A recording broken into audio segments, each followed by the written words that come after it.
So we were just sitting here chatting, and I thought I would bring you into the conversation.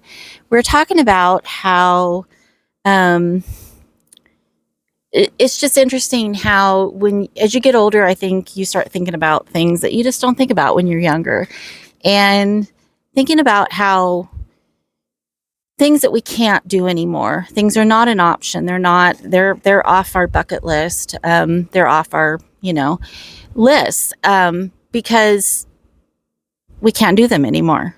And how you don't realize that something is going to be your last time when you're doing it. I mean, there may be a rare occasion, but for the most part, I mean, we all look back at that. Wow, that was the last time I did XYZ.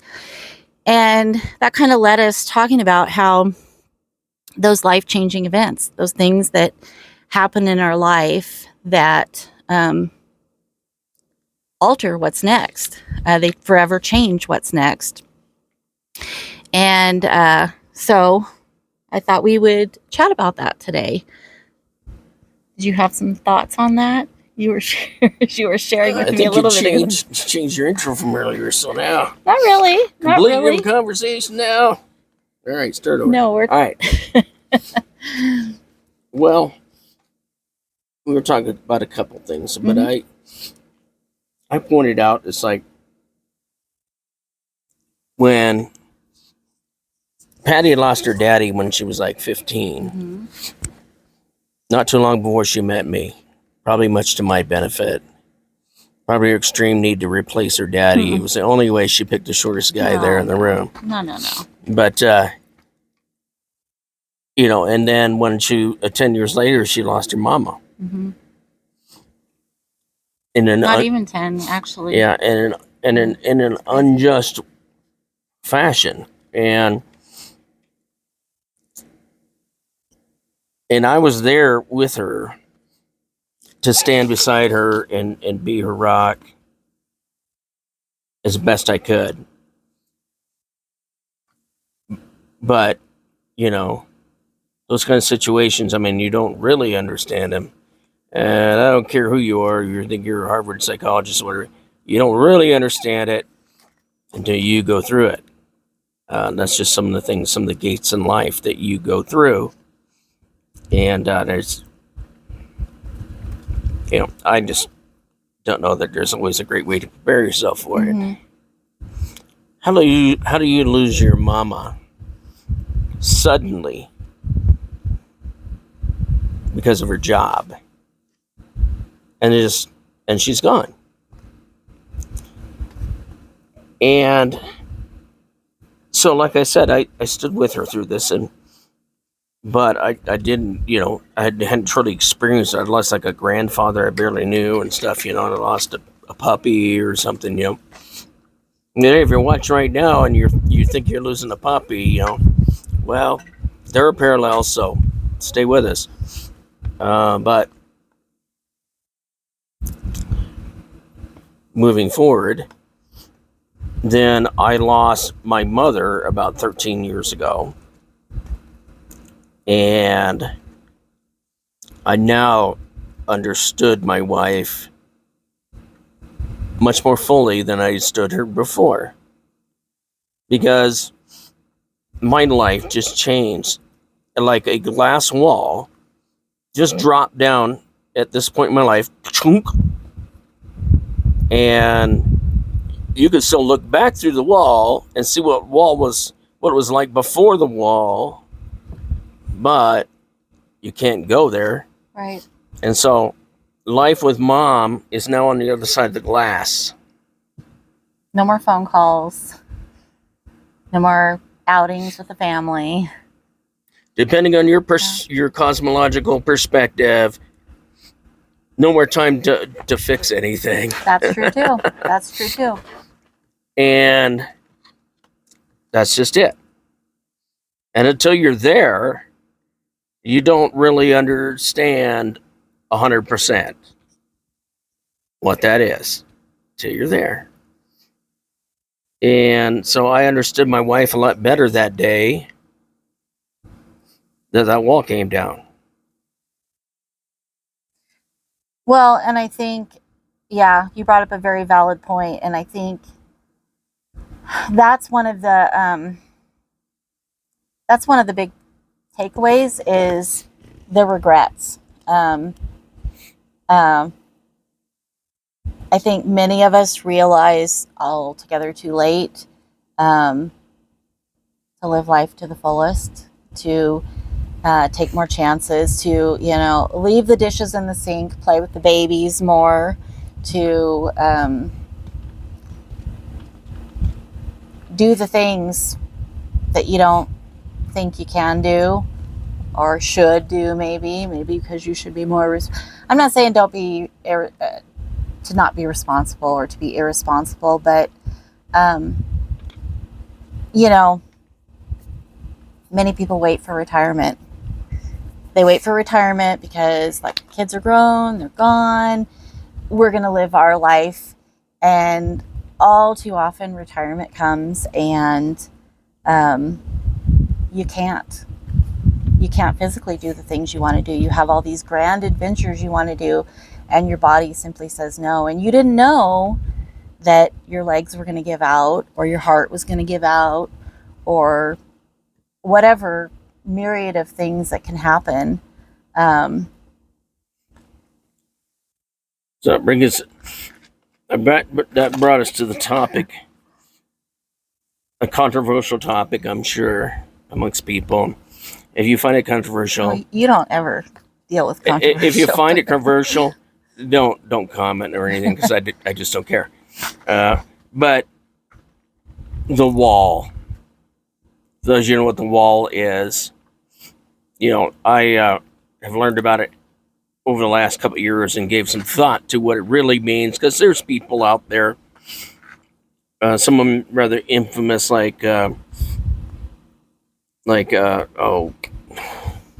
is apparently not famous. His brain just ran out of my head. But if you've heard of him, you know about him. He's got a lot of trouble over in Romania, or where he's at right now and stuff. But talking about the wall and things like in that guy's area of expertise, it kind of focuses on the sexual economy side of it, of what that means. But it goes much farther than that. So that's just one little aspect of that situation of the wall. And in some people's focus, it's kind of, a lot of it is about, it's kind of focused on women hitting the wall and what that means for them. And I can't tell you really what it means, because I'm not a woman, but kind of what the realities become because of it, right? But the men hit the wall as well. And what the wall essentially is, from my humble opinion, having looked into the subject, is that it's basically the moment that you realize that youth has abandoned you, right? And you don't understand it when you're young. You just think you're freaking amazing because you can do push-ups and put 4 inches on your arms and stuff because you're so great. Mm-hmm. And the truth of the matter is, it's because you're young, pumped full of a bunch of chemicals, hyped up to the max, because you're going into this tremendous competitive cycle of the breeding cycle of the humanity and all that comes with that. And so, but the day comes when either you're looking in the mirror or you're chopping wood or whatever, and you realize, I've hit the wall. Mm. That's one of those glass windows that drops down. So, before the glass windows appeared, we were Superman or Wonder Woman. Dunk! You're not Superman or Wonder Woman. So now it takes an extreme amount of time in the gym to try to even closely replicate the results you got with a tenth of the time when you were 18 years old. Or your skin was so perfect and your hair is perfect and everything else. And, maybe you had only 2% body fat because you're born that way or whatever, and everything was great. You could eat whatever you want. You honestly didn't have to exercise much, everything True. else, and you were just, Captain America. And then one day you realize it's all of a sudden, boom, you're not Captain America. And I would agree that the wall, and I think it's only controversial in the sense of from a critical standpoint from other people commenting, "Oh, he hit the wall or she hit the wall." But I think when you're looking at yourself in the mirror and you're recognizing that I'm the one that hit the wall, again, that's one of those life-changing events when you realize suddenly I can't do those things. I mean, I've talked about how back in the day, I never worried that I was 10 or 20, even 20 pounds overweight because, Because you never were. uh, Never happened. but I could get it back off like that. And since, pre-menopause and beyond, it's a lot more work. And if you're there, I can attest, and now I'm going to embarrass her. And if you're not there, beware. Now I'm going to embarrass Patty with my trophy wife story. No, stop. How I went on an employment with the Marines for a couple of weeks, and she went on a diet and exercise kick while she's gone, and she looked good before she left. But when we got back to that airport in SeaTac that year, and we were disembarking off the airplane, and I saw these Marines doing eyes left, cracking necks like a chiropractor's office. What are all these Marines looking at? One right after the other off this airplane. And then I get off the gangway and I look, and the only thing in that direction is my wife in a little black dress with my little daughter next to her. And I realized every Marine was giving a neck popping salute to my wife. Okay. Again, that was back in the day when I could do that. Like, you left town for 2 weeks, and I was determined. From good to unbelievable. I set my mind that I was going to get in that little black dress. That'd take you about 4 years now. Yeah. Yeah, hard work. You had to do that. Thanks, but you're right. Again, and that's the thing. And I look, I'll backtrack a little bit from what we were talking earlier about, but I'll backtrack a little bit. I've had a series of life-changing events. Mm-hmm.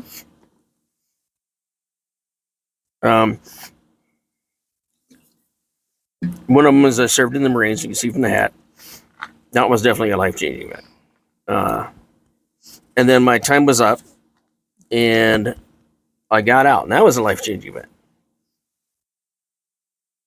There was a in the Marines time, and now not in the Marines time. And you can look at the Marines time fondly, but you can't go back to it, at least not at my age. Mm-hmm. But that's a life changer. And then I got run over riding a motorcycle. And I got crippled. And I had an opportunity to join the Army and working on their helicopters, and hopefully within a couple of years be able to apply to be a warrant officer and be a pilot. Always wanted to be a pilot. But some guy pulled out of driveway without looking, didn't do his left, ran me over. That was the end of that. Life-changing event. Bam, wall falls down. No military career from here on out. That's that. Just through thinking of that. Mm-hmm. Now, for most people, they think, whatever. Because 97% ain't going to serve anyway. And 90% don't even give it a thought. So, but for somebody who has, it's a thing. But even more importantly, I was crippled by it. And so the ramifications that started from that day at 25 years old, lifelong pain, that was the beginning of a life of pain for me. That was the first time where I was in pain frequently because of injuries to my leg. And it made my job more difficult. And it made me face things like my employer trying to discriminate against me in rehiring because I had a few medical restrictions, even though for 10 years, those medical restrictions hadn't stopped me from doing my job. But they just, that's how my employer was. You get hurt, they put a target on you. And it's carried on all the way to today. That was a life-changing event. Another big one, though, back a coming back toward the topic that we were originally on, was I hit the wall. And I mean, it wasn't just a complete overnight thing, right? You start getting older and your job becomes a little more sedentary. You have more pounds than you should. You drink more than you should. Whatever, right? I mean, I'll be honest, man. When I was a Marine, I was super fit, and even for a lot of years afterwards, I was super fit and everything's super healthy, right? But to brag about it a lot, it's kind of like. On the other hand, I recognize that I was somebody who clearly had a very high testosterone level. How much credit can you take for that, right? Yeah. Maybe your daddy can take credit for that. But that high testosterone let me be competitive, let me be very physical, even though I'm, as you can see, not a big guy. But it drove all that, right? And all of a sudden, it starts to go away. But then, maybe have an event like I did when I died 5 years ago. I was at work, thought I didn't feel good. And then my daddy had a couple heart attacks, and as he described it, I had that kick in the chest like a mule kicked me with both feet. And I'm glad my dad shared that with me, because I didn't spend any time Wondering. giving myself illusions that might want me wrong. I'm like, holy, I'm having a heart attack. And I was at work, and so we were able to call, and the company fire department shows up, and then a little bit after that, then they meet up with the paramedics, and they get you off to the hospital. So I was probably at the best place I could be to have a heart attack, except if it was standing in the ER when it happened. Right. Yeah. But I died. I was dead for a few minutes through this process, and I was in coma for over a week. And then when I came out of it, I'm a little different than I was before it. It's a life-altering event. Some of that is mental acuity, like a little bit of sharpness came off. But physically, obviously, my heart took a seriously hard kick to the kidneys, so to speak. And so it's not what it was. When I was a young Marine, basic training, we spent an entire night marching up and down hillsides for 25 miles, culminating with Mount Mother Blanker, which gets its name from when you get there and you look up and you're like, Mother. And between injuries that I suffered in my motorcycle accident and the heart, it's like, now I'm retired, and we want to go see something, and it's like, well, it's a little hike. How much? Mm-hmm. It's a half a mile. Yeah. How steep is that half a mile? It's a half a mile. We're probably not going, or I'm not going. It's a quarter mile. It's not too steep. I'm going, right? But my leg won't take it, and my heart won't take it. So she talked a little bit about retirement, and that that flows into that. When you're young and invincible, you got all the time in the world, and you'll put off things that you shouldn't put off. Yep. For example, I wanted to be a pilot. I tried to do that route through the military, but that, explained how that ended. I worked for an employer that in the aerospace industry, and if I went and got a private pilot's license, they would pay like 3/4 of it for me. And I was going to do it. But I had a family, I had responsibilities, you worked the overtime, become a lead, you need more responsibility. And it's easy to keep punting some of those things down the road. I'm here to tell you, don't you do it. Don't you do it. Time is the one commodity that you don't know how much you have. Yeah. But you do know that it's a finite commodity.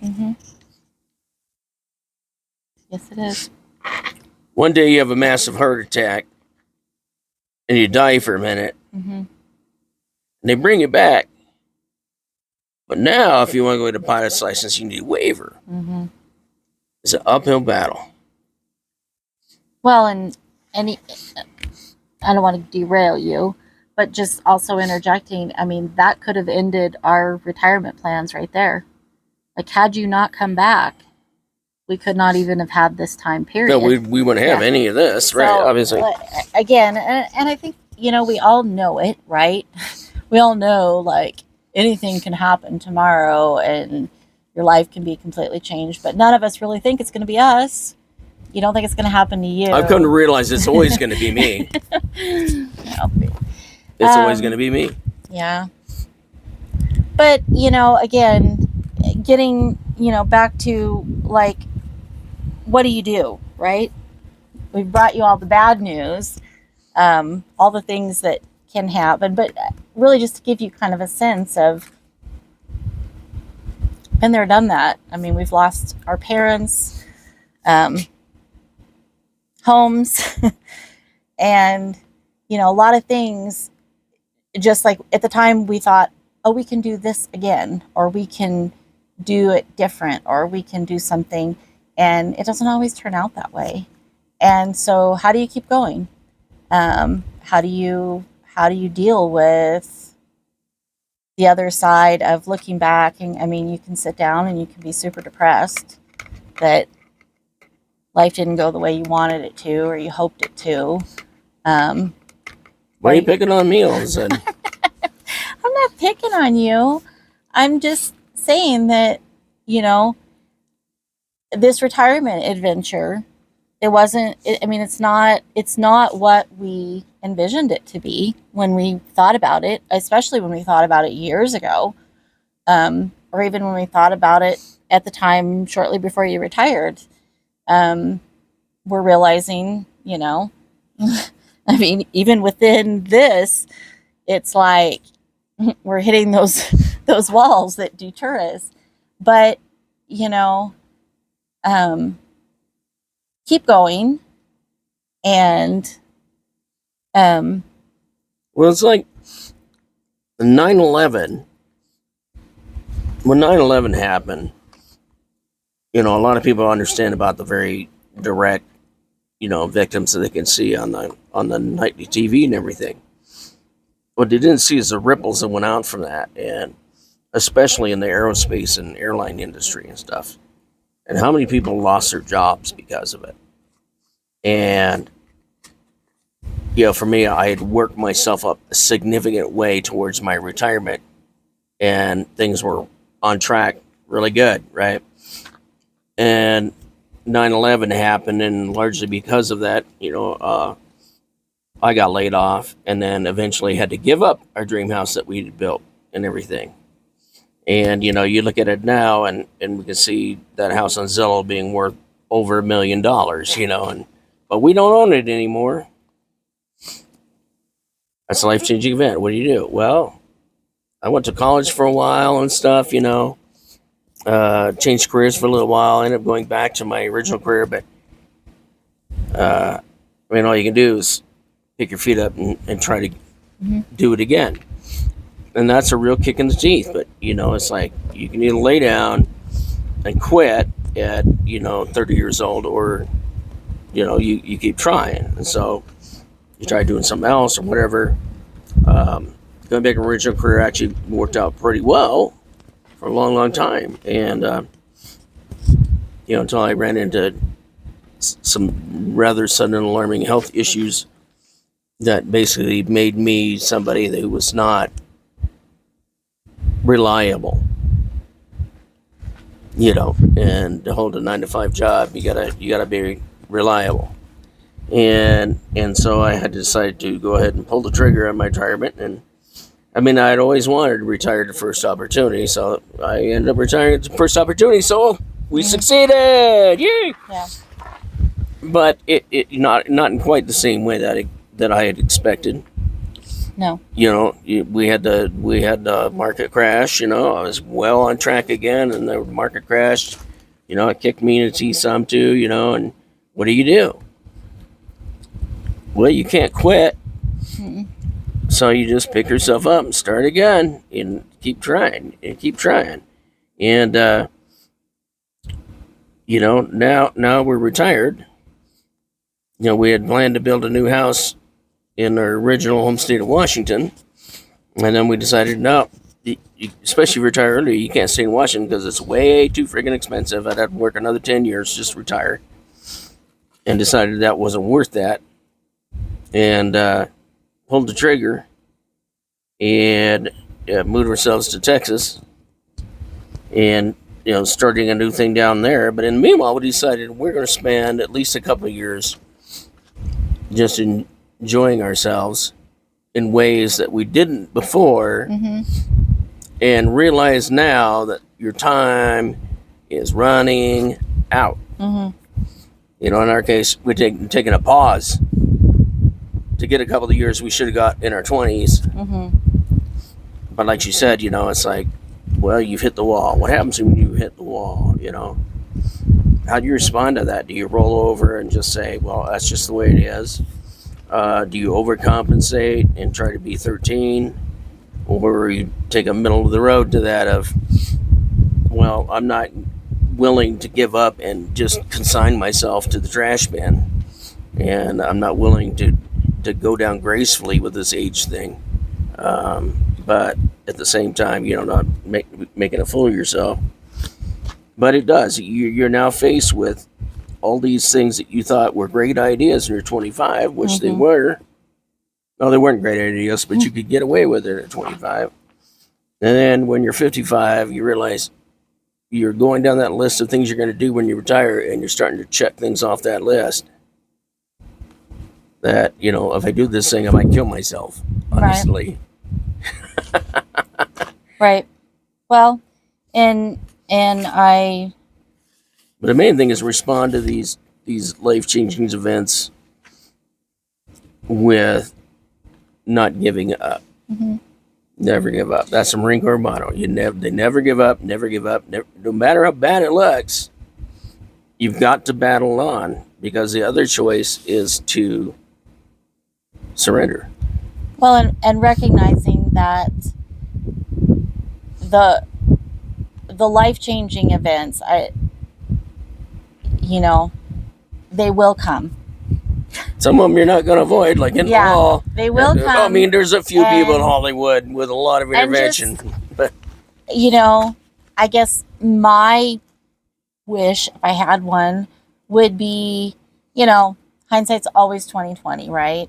So, I wish I would have had, but you don't always get it without the experience, right? And so that's what we're trying to share with you. Your mama and your daddy are smarter than you think.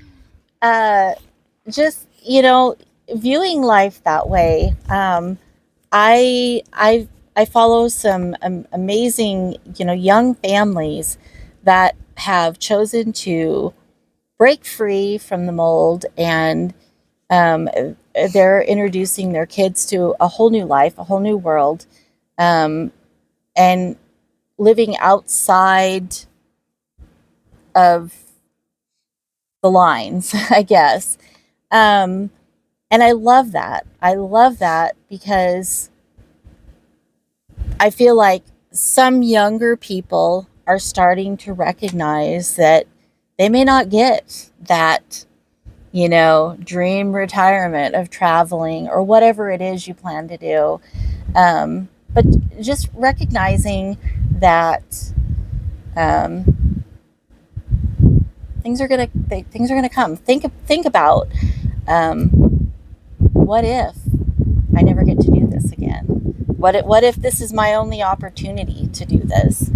That would be my encouragement for you. By the way, this is Jo and I'm Patty. We're the Rustic Retirees, and if you like this content, if you like our conversation, please be sure and like this and share your thoughts in the comments, and subscribe. We'd love that. We'd appreciate you so much. And we will see you again soon. Bye.